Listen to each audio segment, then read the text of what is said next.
អស់កាលជាយូរលង់ណាស់មកហើយមាននគរមួយដែលស្ថិតនៅទិសនិរតីជាប់មហាសាគរប្រជារាស្ត្ររស់នៅពោរពេញដោយសេចក្តីសុខក្សេមក្សាន្តស្ថិតនៅក្នុងភូមិតូចមួយដ៏ស្រស់ស្អាតដែលនៅជិតព្រះរាជវាំងប្រជាជនគ្រប់គ្នាតែងតែប្រកបមុខរបរចិញ្ចឹមជីវិតរៀងៗខ្លួននៅក្នុងភូមិនោះមានបុរសកំព្រាក្មេងម្នាក់ដែលជាជាងចម្លាក់គាត់ចេះឆ្លាក់ឈើដោយសារអ៊ំប្រុសគាត់ដែលយកគាត់មកចិញ្ចឹមហើយបង្រៀនពីជំនាញនេះប៉ុន្តែអ៊ំប្រុសគាត់បានស្លាប់ជាច្រើនឆ្នាំមកហើយគាត់តែងតែផលិតវត្ថុចេញពីឈើយ៉ាងប្រណិតវត្ថុដែលគាត់ផលិតបានមានដូចជាតុ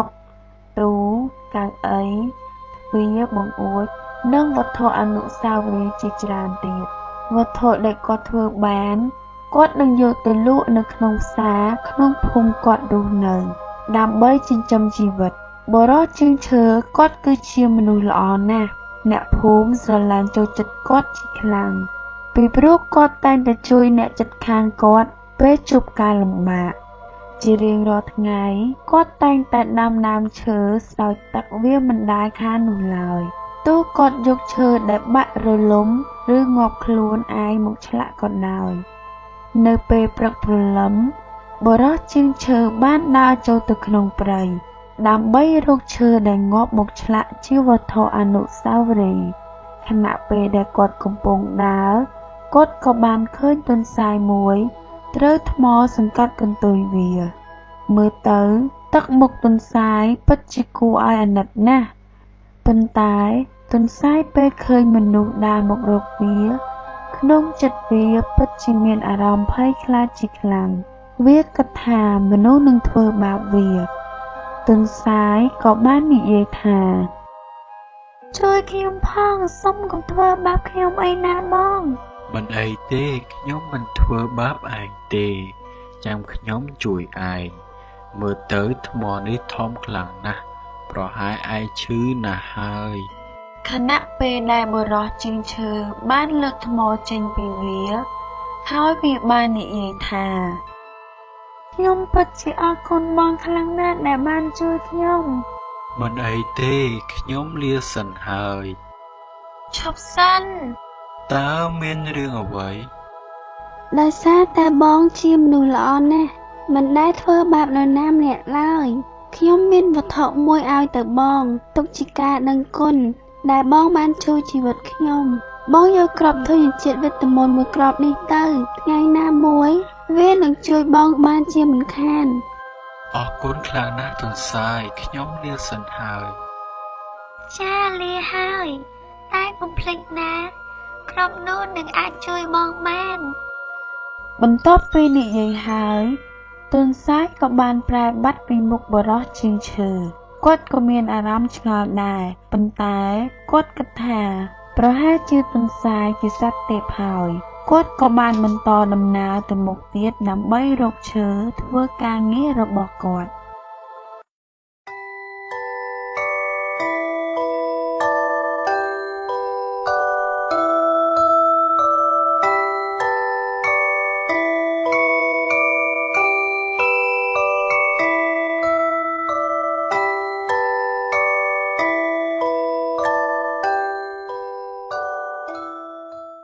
នៅក្នុងអាណចក្រនគរនេះគ្រប់គ្រងដោយស្ដេចដែលមានព្រះហឫទ័យសន្តោសអាណិតមួយអង្គគាត់ជាស្ដេចដែលគិតគូរពីសុខទុក្ខប្រជារាស្ត្រណាស់ប៉ុន្តែព្រះមហេសីរបស់ព្រះអង្គបានសោយទីវង្គតយូរឆ្នាំណាស់មកហើយ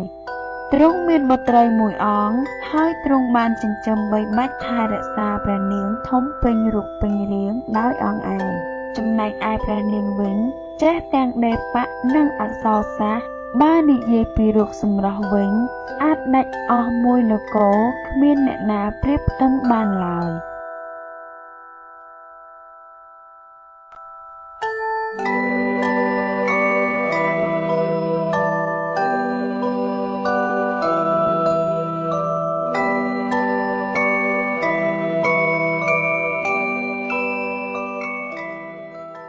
ព្រះនាង ព្រះអង្គបានចាត់ឲ្យចុងភៅធ្វើព្រះក្រយាថ្វាយព្រះនាងសោយខ្ញុំមិនទាន់សោយទេខ្ញុំមានអារម្មណ៍មិនទាន់ឃ្លានក្រាបទូលព្រះនាងខ្ញុំទុកនៅទីនេះសិនហើយបើព្រះនាងចង់សោយអាចសោយបានយើងពិតជាមានហឫទ័យធន់ថប់ណាស់យើងនៅក្នុងតែព្រះរាជវាំងចង់ចេញក្រៅដើម្បីមើលជីវភាពការរស់នៅរបស់ប្រជារាស្ត្រនិងរំសាយហឫទ័យបើព្រះនាងចង់ចាក់ចេញពីរាជវាំងលុះត្រាតែសុំការអនុញ្ញាតពីព្រះអង្គសិនយើងនឹងហើយបន្ទាប់ពីសោយព្រះក្រយាហើយយើងនឹងគាល់ព្រះអង្គព្រះនាងចង់ចូលគាល់ព្រះអង្គឆាប់ឲ្យព្រះនាងយាងមកសូមថ្វាយបង្គំព្រះបិតាតើបុត្រីចូលគាល់ព្រះបិតាមានរឿងអ្វីខ្ញុំម្ចាស់ចង់សូមព្រះបិតាចេញទៅក្រៅរាជវាំងខ្ញុំម្ចាស់ចង់ដើរមើលសុខទុក្ខប្រជារាស្ត្ររាល់ថ្ងៃនៅតែរាជវាំងមានហឫទ័យអបសុខណាស់បិតាអនុញ្ញាតឲ្យបុត្រីទៅបិតានឹងចាប់ឲ្យសេនាទៅការពារបុត្រីមិនចាំបាច់ទេព្រះបិតាខ្ញុំម្ចាស់សូមយើងតែអង្គឯងបានហើយដើម្បីកុំឲ្យមានការភ្ញាក់ផ្អើលដល់ប្រជារាស្ត្រទើបអាចមើលដឹងពីជីវភាពជាក់ស្ដែង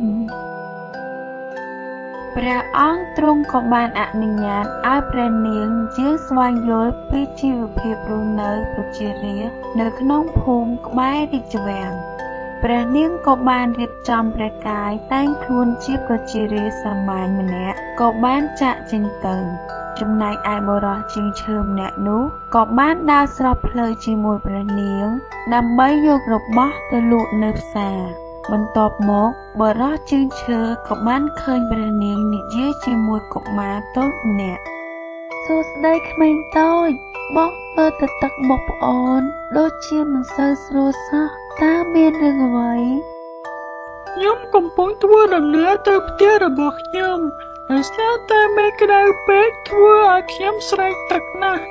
តើបងមានទឹកដែរឬទេចាបងមានណែអូនយកទៅផឹកឲ្យឆ្អែតទៅ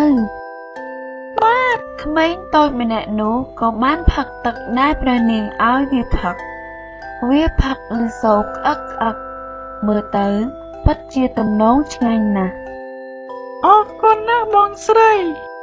មិនអ្វីទេក្មេងតូចត្រូវចាំពាក្យបងថាយើងត្រូវជួយគ្នាពេលគ្រាមានលំបាកមនុស្សទាំងអស់នឹងរស់នៅក្នុងភាពសុខសាន្តបងលាសិនហើយបងត្រូវបន្តដំណើរទៅមុខទៀតបាទបងស្រីបុរសជាជាងឈើបានឈរមើលព្រះនាងនិងក្មេងតូចម្នាក់នោះគាត់ពេញចិត្តនឹងទង្វើរបស់ព្រះនាងណាស់គាត់បានដើរទៅផ្សារពីក្រោយព្រះនាងខណៈពេលដែលគាត់ស្ពាយរបស់របរនៅពីក្រោយរបស់គាត់វត្ថុទាំងនោះបានជ្រុះចេញពីសំពែរបស់គាត់ឈប់សិនបងប្រុសរបស់បងប្រុសបានជ្រុះហើយអរគុណក្មេងតូចឯងពិតជាមានចរិតល្អណាស់បាទបងប្រុសយើងត្រូវតែជួយគ្នាពេលគ្រាលំបាកមនុស្សទាំងអស់នឹងរស់នៅក្នុងភាពសុខសាន្តប្រយោគនេះពិតជាមានន័យណាស់ក្មេងតូចបងលាសិនហើយបុរសជាងឈើក៏បានដើរចាក់ចេញទៅបានពាក់កណ្ដាលផ្លូវគាត់ឃើញថង់ប្រាក់មួយមានប៉ាក់រូបផ្កាពណ៌លឿងគាត់ក៏បានក្រឡេករកម្ចាស់ថង់នោះតែមិនឃើញសោះគាត់ក៏បានរក្សាទុកនិងស្វែងរកម្ចាស់របស់វាហើយក៏បានបន្តដំណើរទៅមុខទៀតព្រះនាងបានដើរតូចមើលទំនិញដែលប្រជាកសិករផលិតបានទ្រង់ពិតជាមានហឫទ័យសប្បាយរីករាយណាស់ព្រោះមិនដែលបានតូចវត្ថុទាំងនេះពីមុនមកក្នុងរាជវាំងនោះទេនិងមនុស្សម្នាយ៉ាងមានភាពអ៊ូអរយ៉ាងនេះទេព្រះនាងបានដើរចូលទៅកន្លែងដែលបុរសជាងឈើលក់ទំនិញគាត់មើលទៅព្រះនាងមិនដាក់ភ្នែកសោះខ កែវភ្នែកដ៏មូលក្រឡងចាំងភ្លឺថ្លាបបោមាត់ដ៏ក្រហមរួមទាំងសម្លេងពីរោះបានឆក់យកទាញអារម្មណ៍របស់គាត់បាត់ទៅហើយ អូសួស្តីអ្នកនាងខ្ញុំមានលោកគ្រឿងសង្ហារឹមនិងវត្ថុអនុស្សាវរីយ៍ដែលធ្វើអំពីឈើអ្នកនាងអាចមើលបាន អូមើលទៅវត្ថុនេះពិតជាស្រស់ស្អាតណាស់ខ្ញុំជ្រើសរើសយកទូកឈើនេះហើយសូមទោសលោកខ្ញុំបានបាត់ថង់ប្រាក់ខ្ញុំបាត់ទៅហើយពេលនោះជាងឈើបានសម្លឹងឃើញលើអាវរបស់ព្រះនាងមានផ្កាពណ៌លឿងដូចទៅនឹងថង់ប្រាក់ដែលគាត់រើសបាននៅតាមផ្លូវគាត់បានដកថង់នោះចេញមកសួរព្រះនាងថា តើនេះជាថង់ប្រាក់របស់អ្នកនាងឬខ្ញុំឃើញមានប៉ាក់រូបផ្កាពណ៌លឿងដូចទៅលើអាវរបស់អ្នកនាង ត្រូវហើយលោកពិតណាស់វាជារបស់ខ្ញុំ អ្នកនាងខ្ញុំប្រគល់ឲ្យអ្នកនាងវិញ ចាអរគុណណាស់លោកពិតជាមនុស្សល្អណាស់ បាទមិនអីទេយើងត្រូវជួយគ្នាពេលគ្រាលំបាកមនុស្សទាំងអស់នឹងរស់នៅក្នុងភាពសុខសាន្ត ព្រះនាងបានញញឹមពេលឮពាក្យនេះព្រោះជាពាក្យដែលព្រះនាងនិយាយដើម្បីឲ្យមនុស្សចេះជួយគ្នាពេលមានអាសន្នព្រះនាងសង្ឃឹមថាអំពើល្អទាំងនេះនឹងសាយភាយទៅមនុស្សគ្រប់គ្នាពេញនគរល្ងាចណាស់ហើយព្រះនាងបានចាក់ចេញត្រឡប់ទៅរាជវាំងវិញនៅដែនដីនៃព្រះនគរក៏មានកន្លែងអាថ៌កំបាំងជាច្រើនផងដែរកន្លែងនោះគេហៅថាសមុទ្រមរណៈវាជាកន្លែងដែលមិនងាយមានមនុស្សទៅដល់ឡើយ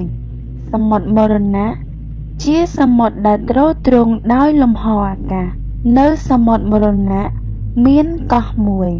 គ្រប់គ្រងដោយស្ដេចគ្រុឌកំណាចមួយអង្គស្ដេចគ្រុឌតែងតែមានគំនិតចង់គ្រប់គ្រងឋានទាំង3មិនចង់ស្ថិតនៅក្រោមឫទ្ធិអំណាចរបស់អ្នកណាឡើយគ្រុឌក៏បានសួរទៅកញ្ចក់ទិព្វទ្រង់ថា អូមហាសិទ្ធិស្វាយៈសូមឲ្យកញ្ចក់ទិព្វនេះឆ្លើយគ្រប់សំណួរដែលខ្ញុំសួរវាមកសូមគោរពស្ដេចគ្រុឌព្រះអង្គអាចសួរសំណួរមកខ្ញុំបានខ្ញុំអាចឆ្លើយរាល់សំណួររបស់ព្រះអង្គបានទាំងអស់យើងចង់សួរថាធ្វើម្ដេចទើបអាចមានមហាទិដ្ឋគ្រប់គ្រងឋានទាំង3ព្រះអង្គត្រូវស្វែងរកឈាម3ដំណក់របស់នារីម្នាក់ដែលជាអ្នកបន្តវេនរបស់រុក្ខទេវតាដែលបានចាក់កំណើតនៅឋានកណ្ដាលហើយរងចាំដល់ថ្ងៃទី15កើតពេញបរមីបន្តក់ឈាមមួយដំណក់លើត្បូងព្រះអាទិត្យមួយដំណក់លើត្បូងព្រះច័ន្ទនិងមួយដំណក់លើត្បូងធរណីត្បូងទាំង3នេះនឹងស្រូបយកធម្មពលពីឋានទាំង3ព្រះអង្គគ្រាន់តែលើកត្បូងទាំង3នេះនឹងទទួលបានមហិទ្ធិឫទ្ធិយ៉ាងមហិមាមិនមានអ្នកណាអាចពីផ្ទឹមនឹងព្រះអង្គបានឡើយជប់សិនតើនារីម្នាក់នោះជានរណាសូមព្រះអង្គទោសកញ្ចក់របស់ខ្ញុំមកនេះគឺជាព្រះនាងនៃនគរនេះទីបំផុតស្ដេចគ្រុឌក៏បានមកដល់រាជវាំងបានចាប់ព្រះនាងយកទៅកោះសមុទ្រមរណៈព្រះអង្គបានឮរឿងនេះមានហឫទ័យរន្ធត់ជាខ្លាំងពេលដឹងថាស្ដេចគ្រុឌចាប់ព្រះនាងយកទៅ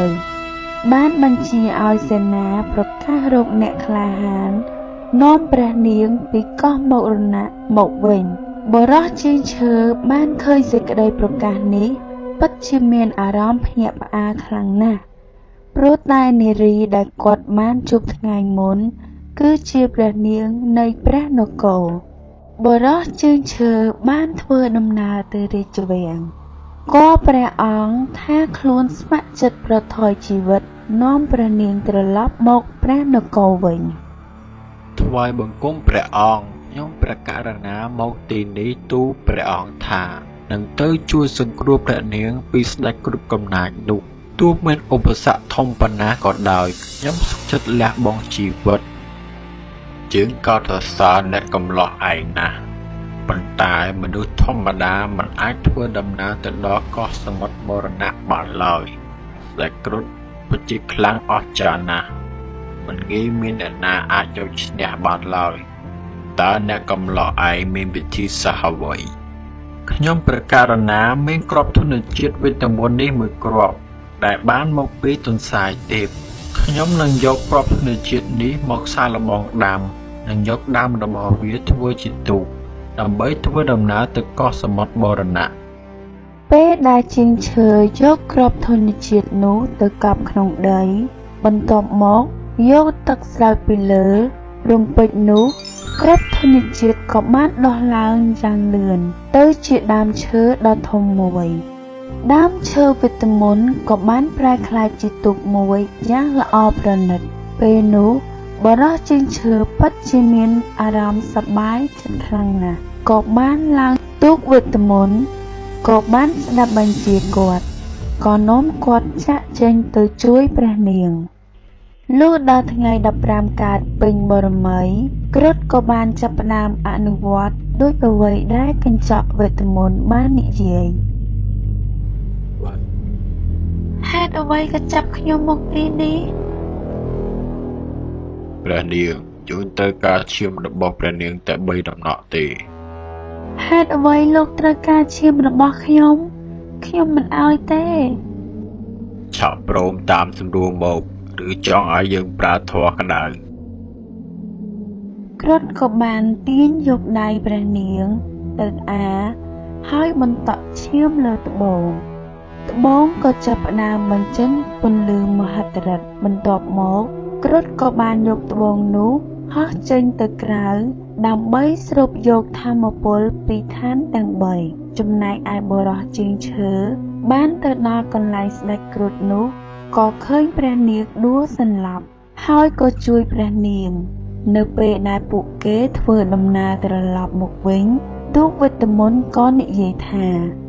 ពេលនេះស្ដេចគ្រុឌបានប្រើត្បូងទាំង3ដើម្បីស្រូបយកថាមពលពីឋានទាំង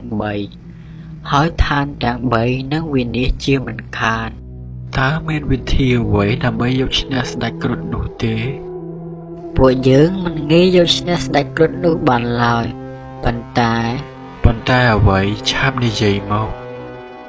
ត្រូវតែមានការលះបង់ទើបអាចយកឈ្នះបានអ្នកទាំងពីរកាលពីអតីតជាតិគឺជារុក្ខទេវតា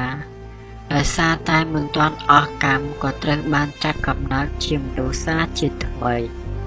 ចំណែកឯវិធីសាស្ត្រដែលអាចឈ្នះស្ដេចគ្រុឌត្រូវតែប្រែខ្លួនអ្នកទាំងពីរនិងមហិទ្ធិឫទ្ធិចូលទៅត្បូងរុក្ខទេវតាដែលផ្សំពីអ្នកទាំងពីរត្បូងនេះនឹងមានកម្លាំងអស្ចារ្យណាស់បន្ទាប់មកត្រូវតែយកត្បូងនេះបញ្ចូលក្នុងខ្លួនស្ដេចគ្រុឌហើយនឹងឈ្នះពិតជាមិនខានចាពួកយើងយកព្រមធ្វើរឿងនេះពួកគេក៏យកព្រមដើម្បីសេចក្តីសុខឋានទាំង3ពួកគេក៏បានប្រែក្លាយខ្លួនជាត្បូងដូចអ្វីដែលទូកវីតាមីនបាននិយាយហើយក៏ហោះឆ្ពោះទៅស្ដេចគ្រុឌត្បូងអ្នកទាំងពីរបានចូលក្នុងខ្លួនស្ដេចគ្រុឌបានទៅបំបែកត្បូងទាំង3របស់ស្ដេចគ្រុឌឲ្យរលាយបាត់ដោយសារតែកុសលផលបុណ្យរបស់អ្នកទាំងពីរមិនទាន់អស់នៅឡើយត្បូងរុក្ខទេវតាបានប្រែអ្នកទាំងពីរទៅជាដូចដើមវិញពួកគេទាំងពីរនាក់ក៏បានរៀបអភិសេកនឹងគ្នាហើយមនុស្សក្នុងនគរទាំងមូលក៏រស់នៅយ៉ាងមានសេចក្តីសុខជារៀងរហូត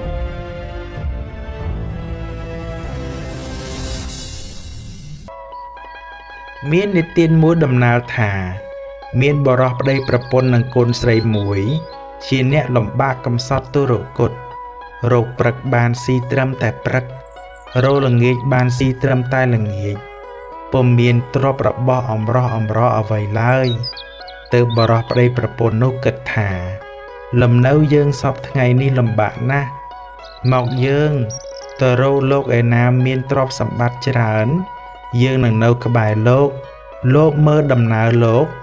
តើលោកធ្វើ ធ្វើដូចម្ដេចបានជាមានទ្រព្យសម្បត្តិរបស់របរច្រើនអ្នកទាំងពីរនាក់ប្តីប្រពន្ធនោះគិតដូច្នោះហើយក៏រុះរើខ្ទមទៅសង់ក្បែរខាងផ្ទះលោកសេដ្ឋីសេដ្ឋីនោះឯងតែងប្រើខ្ញុំឲ្យទៅជួញប្រែធ្វើស្រែចម្ការបានទ្រព្យរបស់បំពេញឃ្លាំងពុំដែលដាច់ឡើយឯបរោះប្តីប្រពន្ធនឹងកូនមួយបានធ្វើត្រាប់តាមអំពើការទាំងអម្បារបស់លោកសេដ្ឋីចំណេលងទៅកើតផលប្រយោជន៍បានទ្រព្យរបស់ច្រើនទើបបរោះនោះដឹងគុណមហាសេដ្ឋីក៏យកមាសមួយស្ទោកទៅជូនមហាសេដ្ឋីមហាសេដ្ឋីដណ្ដឹងថាតើហេតុម្ដេចបានជាចៅយកមាសឲ្យអញបរោះប្រាប់ថាត្បិតខ្ញុំបាទនេះជាអ្នកកំសត់ទុរគតខ្ញុំបាទរុះរើខ្ទមមកនៅក្បែរផ្ទះលោកខ្ញុំបាទមើលឃើញលោកតែងប្រើខ្ញុំកំដរឲ្យទៅជួញប្រែធ្វើស្រែចម្ការឲ្យបានជាទ្រព្យរបស់របរមកខ្ញុំបាទប្តីប្រពន្ធនឹងកូនធ្វើត្រាប់អំពើការទាំងនោះរបស់លោកក៏បានជាអ្នកមានទ្រព្យសម្បត្តិខ្ញុំកំដរទិញគោក្របីបានច្រើនទើបខ្ញុំបាទរលឹកដឹងគុណលោកហើយខ្ញុំបាទបានយកមាសមួយស្ទោកនេះមកជូនលោកហងសេដ្ឋីថាចៅបានទ្រព្យសម្បត្តិនេះអញស្មានថាចៅបានពីណាបើចៅបានត្បិតចៅធ្វើត្រាប់តាមចំណេះអញតែធ្វើដូច្នោះហើយចូលចៅទៅយកទ្រព្យសម្បត្តិអំបាលនោះមកឲ្យអញនឹងចែករំលែកឲ្យចៅខ្លះបរោះនោះឆ្លើយថាត្បិតខ្ញុំបាទធ្វើអំពើការត្រាប់តាមលោក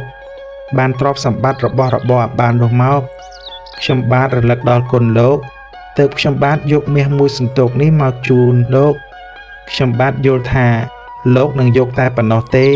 បើលោកប្រើខ្ញុំឲ្យទៅយកទ្រព្យសម្បត្តិរបស់ខ្ញុំទាំងអស់មកខ្ញុំបាទព្រមឡើយសេដ្ឋីនិងបរោះនោះប្រកែកដណ្ដើមទ្រព្យសម្បត្តិគ្នាទៅវិញទៅមកទើបសេដ្ឋីនាំបរោះនោះទៅដល់ចៅក្រមឲ្យជំនុំជម្រះពិចារណាចៅក្រមជំនុំជម្នះរឿងនោះប៉ុនបានទើបនាំសេដ្ឋីនិងបរោះនោះទៅគាល់ព្រះមហាក្សត្របរោះនោះក្រាបទូលបង្គំថាខ្ញុំព្រះបាទអង្គម្ចាស់នៅក្បែរផ្ទះសេដ្ឋីនេះខ្ញុំបាទអង្គម្ចាស់យល់គាត់តែងប្រើខ្ញុំកំដរគាត់ទៅជួញប្រែធ្វើស្រែចម្ការបានទ្រព្យជារបស់ផលប្រយោជន៍ផ្ទាល់ខ្លួនគាត់ហើយខ្ញុំបាទអង្គម្ចាស់ប្តីប្រពន្ធនឹងកូនមួយយកខ្លួនធ្វើនៅអំពើការត្រាប់តាមគាត់បានទ្រព្យរបស់លោះទិញគោក្របីទើបខ្ញុំបាទអង្គម្ចាស់គិតដល់គុណគាត់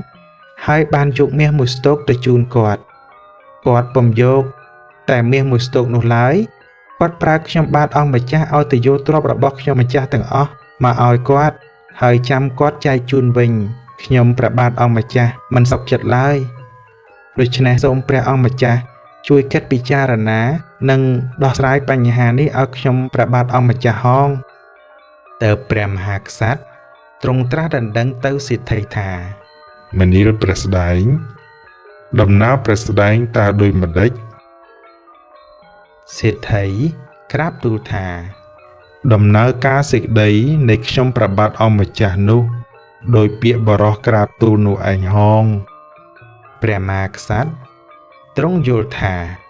សេដ្ឋីនេះលោភមែនពិតទើបព្រះអង្គមានព្រះបន្ទូលដណ្ដឹងថាមនាលសេដ្ឋីព្រះស្ដែងមានកូនឬអត់កូនសេដ្ឋីក្រាបទូលថាខ្ញុំបាទអង្គម្ចាស់មានកូនប្រុសមួយ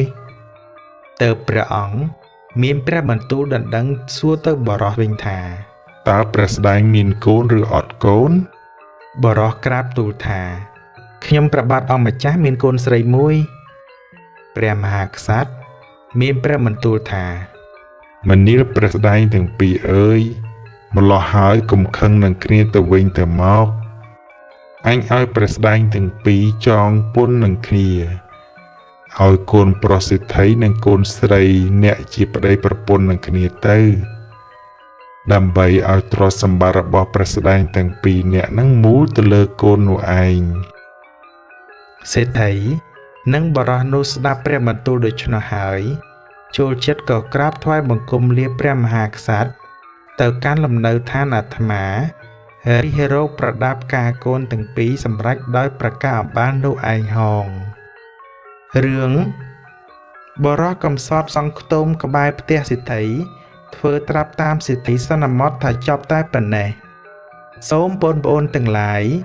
រងចាំមេត្តាទស្សនានៅរឿងដែលនឹងចេញបន្តទៀតនៅពេលក្រោយសូមបងប្អូនទាំងឡាយបាននូវសុខភាពល្អសូមអរគុណ